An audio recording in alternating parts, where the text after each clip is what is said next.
Hi, everybody. Welcome to our first session for first year teachers. This one is called Theory to Reality, Bridging the Gap for the First Year Teachers. I'm really excited to get started. For those of you who couldn't attend live, this will be posted on YouTube or emailed to you, but thank you so much for joining us. I'm going to share my screen so we can get started. All right, so thank you so much for being here. You can type in the chat where you're from and what grade you'll be teaching this year. I'm hoping through the expat education platform that we can have more connection from teachers all over the world, whether you're a first teacher or not, but there's a lot to learn from others and not just from the school that you work at. So something that we'll learn along the way is that we're always learning. So I encourage you to write down keywords that maybe stick with you, that kind of go down a rabbit hole later on for either activities, thought processes, mindset, something that will get you started. So this will only be 30 minutes and so I'm going to spend 15 to 20 minutes going over content, and then we'll dive deeper into resources for you. So first, what are you looking forward to the most? When I'm on TikTok, which is how this whole thing started, is all of these first year teacher hashtags. So I created this event because there's so much community on TikTok, which I think is so special. When I started teaching, it was just basically Pinterest, and that's not really a community-oriented app. I mean, I guess you could send messages, but the concept of all of these videos and ideas, there's so much room for getting to know people. So maybe the classroom prep is a big one, or classroom outfits I'm seeing is a lot of community. Maybe you're excited about the school and who you're going to be working with, or the grade, the age, the mentorship, the projects. Maybe you have a lot of ideas.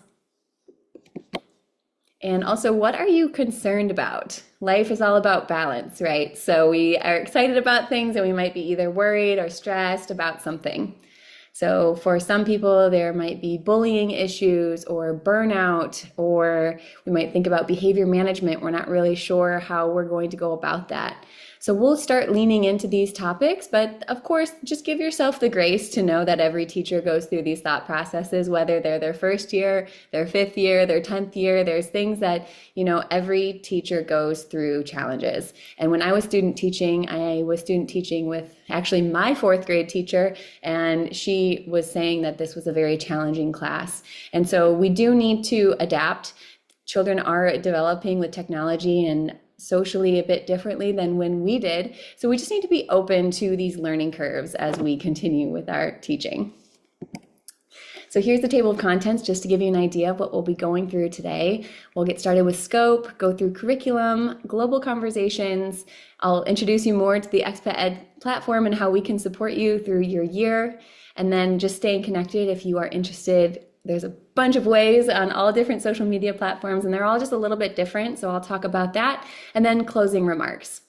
And I'm just going to highlight this picture that is up here that has the quote, "The more confident we feel about a subject, the better we feel about making decisions for ourselves and the world around us." So I think this is a really important quote. I'll show you more about this resource from a course that I created, but really highlighting this quote because I think, when we feel confident in our teaching, there's momentum. And when we don't feel confident, we feel a lack of momentum. And that's kind of maybe where burnout happens, or just a lot of indecisiveness. And so just, getting comfortable with our growth with teaching, and then also really leaning into what do you need to be confident on. And something that the Expat Education platform is going to support you with so that you do feel more confident is the global awareness and competency, as well as communication skills. And how this comes into play of being able to express ourselves is super important, and we'll get to that. So just as a quick introduction of me, I wanted to be a teacher for a very, very, very long time. My first grade teacher inspired me, and I never really changed my mind after that. Maybe some of you can relate. And I started to gain experience pretty quickly. I was volunteering in high school, and then in college, I was doing 21 credits a semester, volunteering 20 plus hours, doing all types of experiences. So maybe some of you relate in a way that education just has this feeling of diving in and just getting as much experience as possible. And you can do it in so many different ways too, from tutoring to, mentorship at lunch or recess, or I did STEM activities. There's a lot of ways to get involved. And that started to gain more momentum of meeting more people and hearing more stories. And so I went and worked at a summer camp, and then I got more international experience. And then all of the internationals were like, Americans are, they work too much and they don't travel enough. And so then I did my student teaching in Australia, and that was some more momentum to keep traveling and keep moving. And then I got started my first year teaching. A full-time job was in China, and I'll elaborate more as we go on throughout this platform, but I definitely have taken every advantage that I can to gain more experience, which is why I offer these free trainings. I'm constantly pushing myself to put myself, whether it's digitally or in person, to meet people and, just learn. We're always learning. And so that type of mindset with your class is going to be contagious, and you being proactive about these types of conversations and opportunities is something that will really benefit you, because what happens if we start to pull back energy to conserve, maybe we start to lose that interaction with our students. And so you'll find throughout this process or this session that I'm going to encourage you always to be proactive, because it's more of like a bridge building. So when I say write down keywords or things you connect with, I think we're either consciously or subconsciously connecting and relating to people, where somebody might say something and you're like, oh, I agree, I disagree, I had a similar experience, I didn't have a similar experience. And kids are doing that too, right? And so the more that we can start to just give them the opportunity to learn more, the more that expands their awareness of other places, other people, and just other lifestyles, other ways to think. So then from, just a lot of volunteering. And so besides teaching, I've worked at a lot of different hostels, from Oregon to Hawaii to Florida to Italy, and I've done language programs in Serbia and Romania. And then the working abroad came in many different countries as well. But like I said, there's just a global community that I'm super passionate about, just as far as my own cherished memories of meeting people and having these really great conversations and learning so much, but then also really trying to funnel that into an actual education, like an actual classroom, which is why I've created this platform to make a bridge for teachers to, just bring this in. And it's just so much as a conversation and having a different perspective. So teaching in life mentality for me has been, for a very long time, experiences over things. I've lived out of a backpack for over 10 years now. I travel lightly and I spend my money on experiences. So I know that things make us very comfortable to create this environment, but I'm going to push you now and until the end of the session and throughout this platform to really show you that these moments that change us isn't going to be the new thing. It's going to be the interaction. So if we think about a phone, it's not like the phone that is like the only part of how we communicate. It's us using it and having these experiences. And also we can have good experiences with the phone, and we can have bad experiences with the phone, and so many other parts to that. If you think about a teaching material like a smart board, that's really helpful as far as like an engaging way, the concept of it, but it's only one person at a time and everybody else has to wait. And if you're not really gaining that critical thinking aspect, I'm really going to challenge you all to always focus on the conversation and the interaction over anything. For me, when I was teaching abroad, especially like in places like Galapagos, which is a very far island in Ecuador, or in Fiji, I worked there and we had to go to like one hill to get cell service. You're going to realize that entertainment comes with or without Wi-Fi. And the more that we rely on tech to entertain us, we're going to see a shift in social patterns. So I'm just going to, I'll tread into this more as we continue this session, but really, really, really, as a first year teacher, process the concept of interactions. They mean so much, and it's like the exchange, and our social skills are super, super important, especially as we live in a digital world, to just be comfortable with those around us, to reflect within us, and then, as I'm going to push you with this global scope, to really consider how we connect to the world around us. So the beginner scope. This will be just the baseline of your classroom, coming in feeling safe, seen, and supported.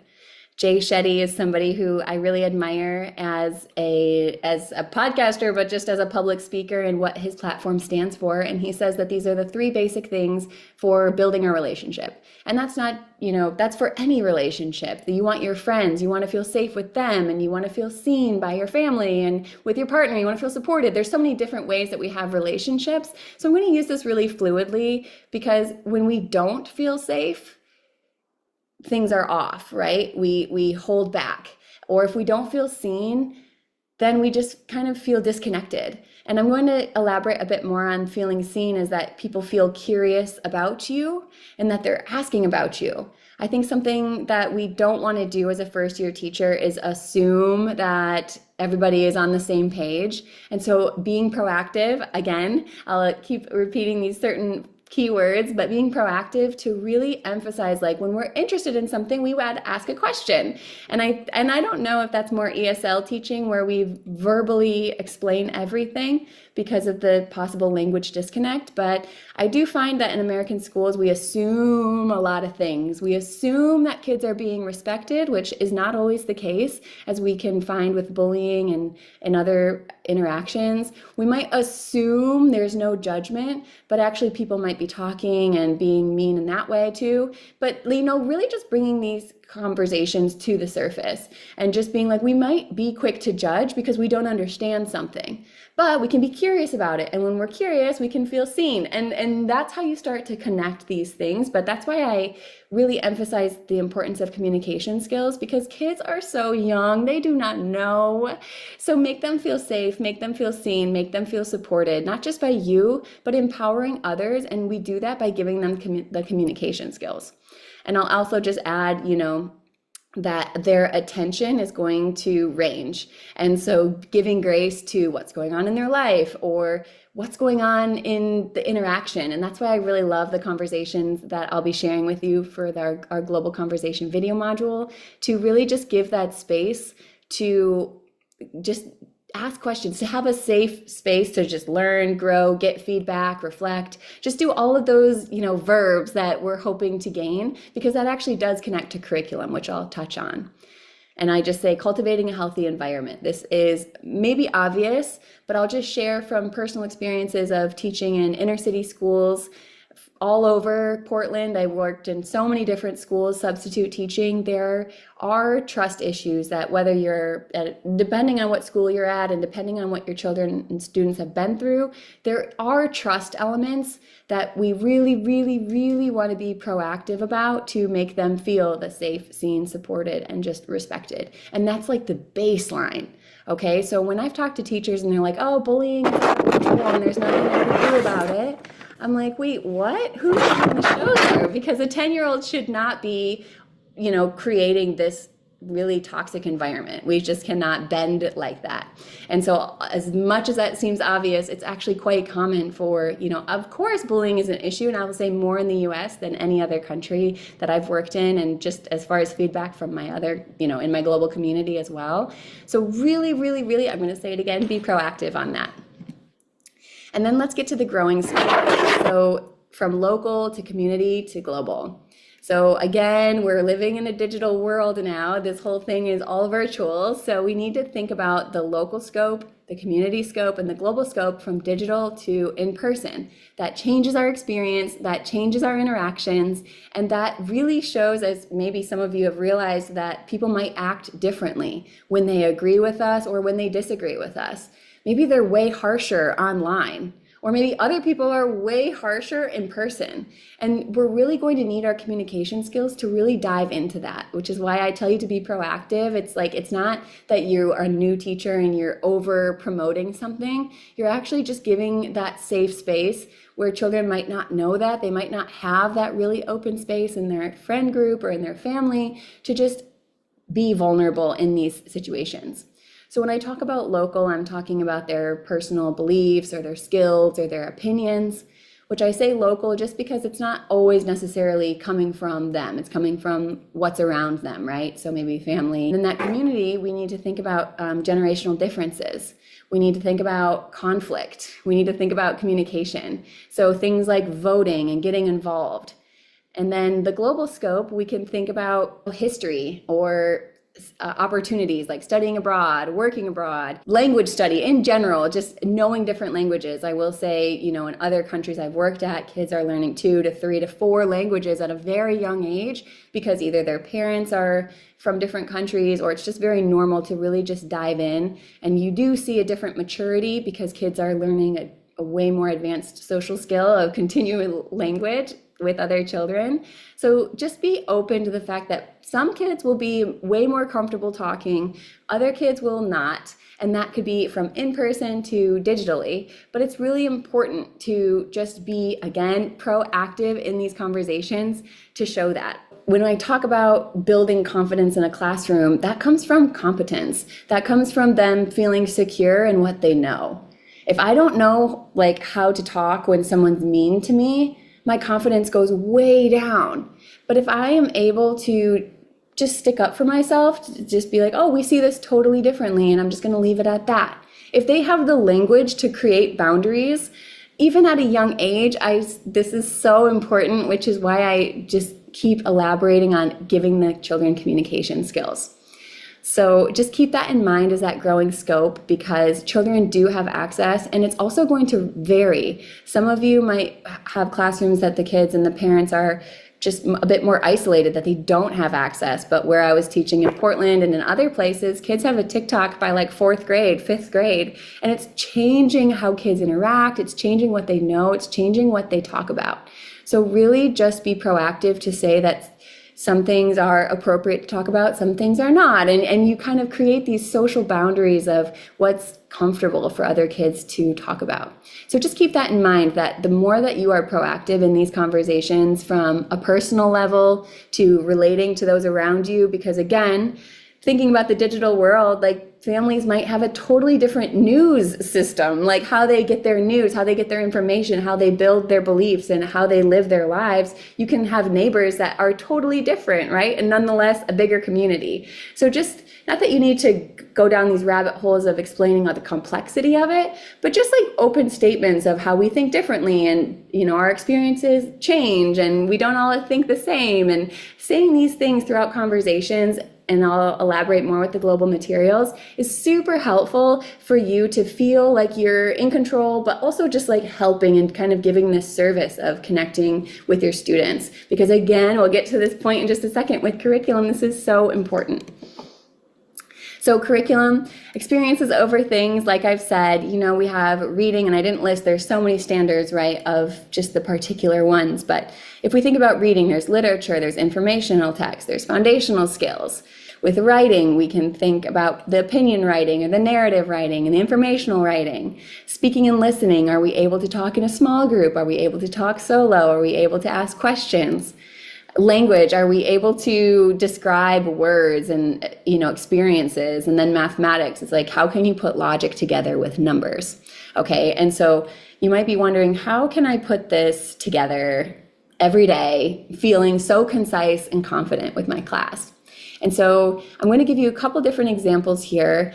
One of them is a free resource that I have on our website, www.expat.education, and this will be a kindergarten through 4th grade resource, and this gives links and talking points, but it creates this talking point that you don't need to bring up first. You can maybe introduce the country or the fact that you're going to watch a video, but sometimes kids can actually just watch something and then they have the language for it. Okay, when I talk about traveling in my experiences, I don't expect my students to immediately dive into everything I think and everything I want to share. And it takes people a minute to get comfortable with the topic that they're not familiar with. And also, if it's totally beyond them, if I just start talking about Thailand like it's common knowledge, and kids are I have no idea where that is on a map or how to spell it even, or just any part of it, it would be somebody in computer science talking about an app and coding,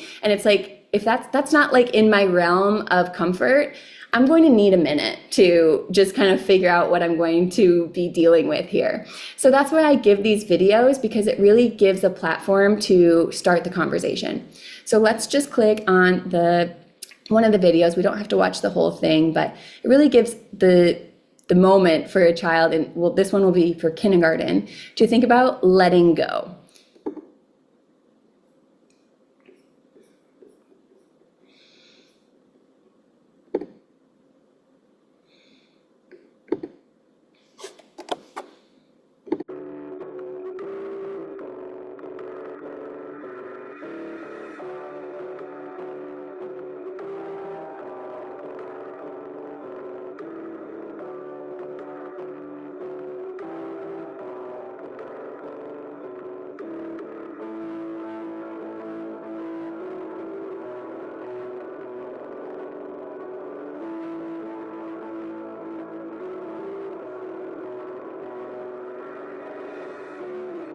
Okay, so due to time, I'm not going to give you the whole video, but you can see with the lanterns, there's an entire festival. It's so beautiful in northern Thailand. They release lanterns and like other, I can't think of the words right now, but like flowers, and they put things together to float back into the river with a candle. And it's all very representative of just letting things go and kind of heading into a fresh start for the new year. Okay, so this is a really great symbol for kids, because even for adults, we need to let things go, right? But for a kid, we don't want to belittle these experiences of just like, let it go. Like, it's not a big deal to me, so you need to like move on as well. So giving that symbol of like a lantern, just being like, give it the time, give it the space that it needs, recognize the problem, and then we're going to move on by like letting it go, let it in the sky or push it in the river, and just kind of taking that time to realize that what bothers you doesn't bother me, and that we all have different experiences there. Okay, so let's head back to this other platform this other option that I have here is a paid course that you can access on our website as well. And this is a really great course, not just for first-year teachers, but also just teachers who want to refresh on modern education. I talk about things like cultural competency, global citizenship, 21st century thinking skills. And although you have just finished your studies and other teachers are well versed in their experiences, it's a really great crash course on just a bunch of academic lingo that we really need to just kind of get a reality check that kids are really truly learning at such a different pace. And also just this one directional learning with computers, but we also expect input and output. There's so much, digitally and in person. And so let me just show you what that looks like here. For the Meaningful Conversation Blueprint, this is for kindergarten to fourth grade as well. So in this, I've put together all of the standards. So it's a really great course. It goes through the academic part, and it also includes conversational videos, which I'll talk about soon. But I also include the standards, which I know that you'll get this in different ways with the curriculum that your school gives you. But these are really great reminders, whether you want to just have this to refer to or if you want to share. But thinking about, you're referring to details. All I need to do is details and explicitly said, right? And so if I think about that lantern video, I can say explicitly, what did I see? They released lanterns, and that's a detail that it was lit, it was orange, it was in the sky, it represents letting go. And so what did you see? And this is just fourth grade, so what's explicitly said and what's not, right? What do we have to infer? What's not said? What do we have to infer from these experiences? We can infer that people go through hard times, and it's very specific for their experience, right? But like, that's the unsaid part. Okay, and so you'll start to get more creative the more that you spend time with this, because you really only need one or two key words to really just dive into what the opportunity you have with this is. And I think with curriculum, it's very specific for the book and for the spelling, and it's very organized. It's really great. I would say dive into those resources too. But if you want something that's a bit more grounded, a bit more general, and as far as skill building, this will make you a lot more agile in these conversations. I really recommend this course because you get 30 conversation videos and you get a K through 4 academic practice, but then also activities. So I have a bunch of activities included that you can reflect on, and then also build that bridge with parents in your classroom. That's really going to help you to thrive, not just, pushing your students from the classroom, but also and I mean it in a good way, encouraging them, pushing them forward, like encouraging them, but also the parents knowing how to push and encourage them as well. There's definitely a lack, based on my research as well, of parents feeling out of the loop. So as a first-year teacher, one of the best things you can do is keep an open line of communication. And these videos and these resources are going to be a really great talking point, because like essays and things like that might not be super interesting or might take too much time for a parent, but just talking about like these references of like lanterns in Thailand, letting go, how do you notice your child lets go? Can you help them at home build that vocabulary? And that takes 10 seconds to just like in an exchange after school, just to like quickly check in. I noticed they really could express themselves about this. Do you notice that? And what that does is that, like, if we connect it to curriculum here, is that they're able to give details and they're able to explicitly say what happened. So if they need to let something go, it's because, you know, this happened to them and they can explain it. And something that I really think about a lot is with our low test scores that we're seeing across the country, is that do we have the communication skills to actually show our comprehension, right? And so this is why I'm such a proactive teacher in this, because we really need to give them the language to do this. And the more that we rely on iPads to just tell us our test score, the less we're actually able to communicate what we know. So this is just the reading, but I have it for all of the subjects. So again, they're all listed here by category. And again, I recommend that you just choose even fluency. I would say, I'll just give one more little rant here of fluency, of like, are they able to not just read with fluency, but the more that we bring that up in conversation, of like, the more that you can express yourself more fluidly, we notice that in reading too. And they're going to get that practice. They need practice speaking complete sentences in order to like have practice reading complete sentences, right? And then they have the practice of expressing themselves to share that comprehension. Okay, so this is a really great tool for you, not as just as a teacher, but as that bridge builder with the parents. Okay, so I'm actually going to be hosting another event tomorrow with Global Conversations, but basically this is what's included in the Meaningful Conversations Blueprint, as well as this. It's going to be the same module, but if you're not in K4, I just have it as a separate product, which is the Global Conversation video module. And each one, as I said, includes the communication skills and local to global scope. And then it has the same routine every time. So that really helps to have routine for kids to get familiar with it. And also it's recorded, so they'll hear my stories of teaching, which is really helpful for them to just kind of sit back. A lot of curriculum is storytelling, a lot of books, right? Like they get in the rhythm of it. And so they're actually going to be hearing a different type of story, which is real life. It'll be like a nonfiction video story, because you'll be digitally traveling with me, but I'll give situational awareness of what it's like to have an open mind when I meet somebody who speaks a different language, or enjoying the ride, which is like those small moments. So I'll actually include little clips of my travels that they get to go on a ride with me, whether it's on a bus or a scooter or a plane or something like that.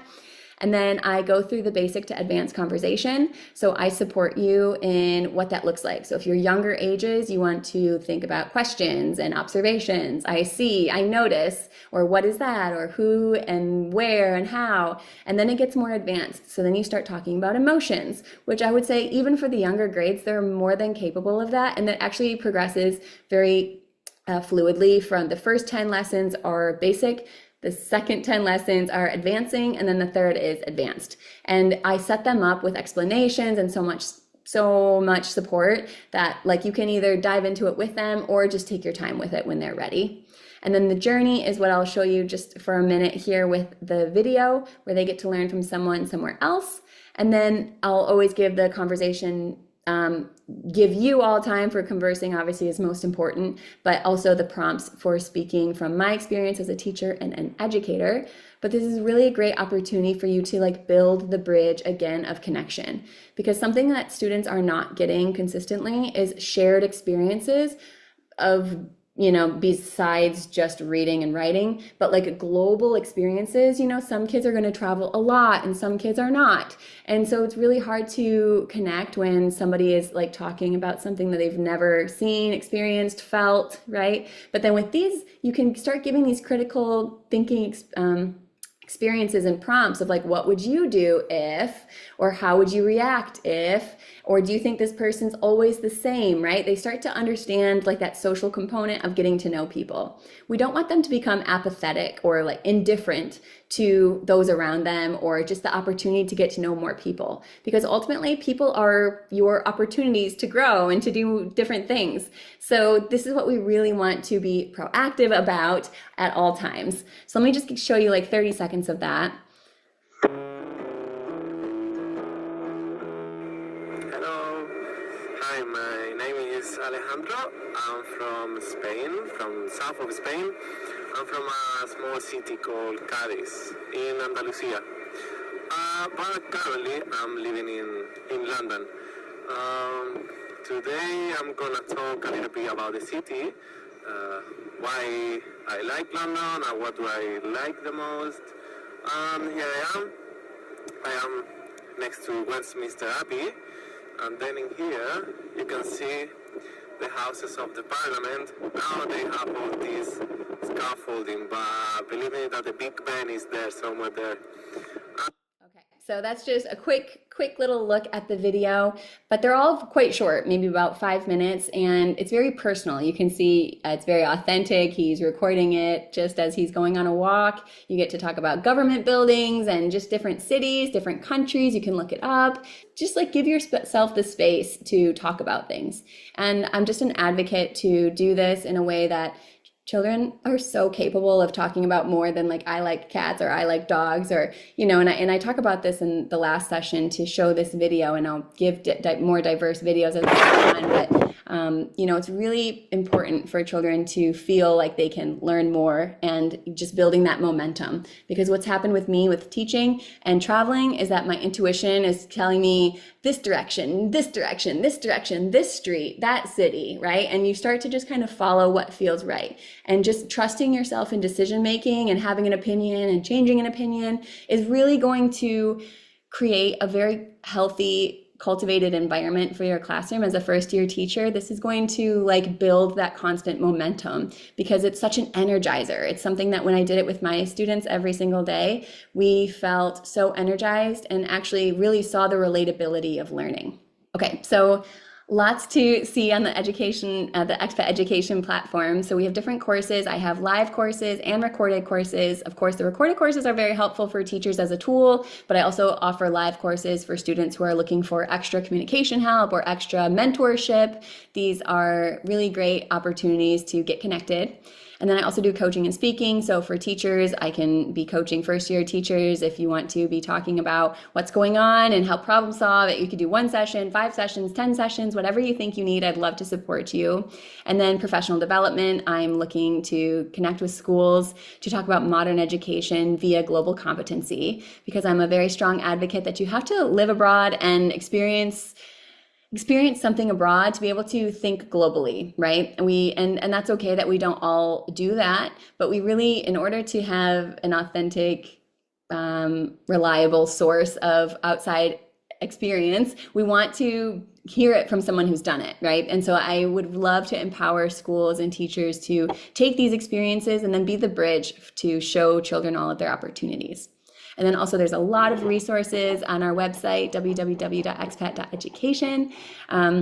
There's the free one that I showed you. There's also a free tech starter kit, which is, I would say, for you to read and also for parents, and just to dip their toes into what technology is looking like. I've attended a lot of computer software conferences, a lot of AI conferences, a lot of meetings and trainings to really figure out what's changing, and it will continue to change, which is why I advocate for you to stay on top of learning and just be proactive, because the more that you learn, the more it just becomes pretty normal. And then I know that you're grading and you're teaching, and that's exhausting, but you're going to find the more that you kind of lean into the growth aspect of learning, that it feels actually really replenishing and empowering. Just like for the students, where their confidence comes from competence, so will yours. So all of this has been created through 10 years of teaching and traveling on my end, and just like so much passion for this. So there's also going to be upcoming courses, but I'll fill you in on that later. And then stay connected. If you want to take a screenshot here, there's so many different platforms. My LinkedIn is more about AI, technology, education, business, and mindset. Instagram is more about conversation content. TikTok is travel videos, but they all will have updates on events and things like that with Expat Ed. The private Facebook group is just monthly updates. YouTube and Pinterest, I post on these almost every day if I can. But yeah, just really showing different perspectives from a global aspect. And yeah, feel free to email me as well if you ever have any questions or want to stay connected that way. And thank you so much. I think it's so important as a first year teacher to take the steps towards growing, towards being the most authentic teacher that you can be. There's so much passion I know that they cultivate in school. I think the teacher program is really special for this reason. There's just so much passion to help kids, and I agree with that. I just think that there's a missing tool, which is that outside experience, that outside bridge of just making it really like normal. I don't know about that word, but just really common to just start talking about the world around you as much as you can, and then empowering that momentum from there. So I just wanted to thank all of the teachers who showed up today. I will again post this on YouTube, but thank you again so much. Let's stay connected, and I look forward to another session with you. Ciao for now.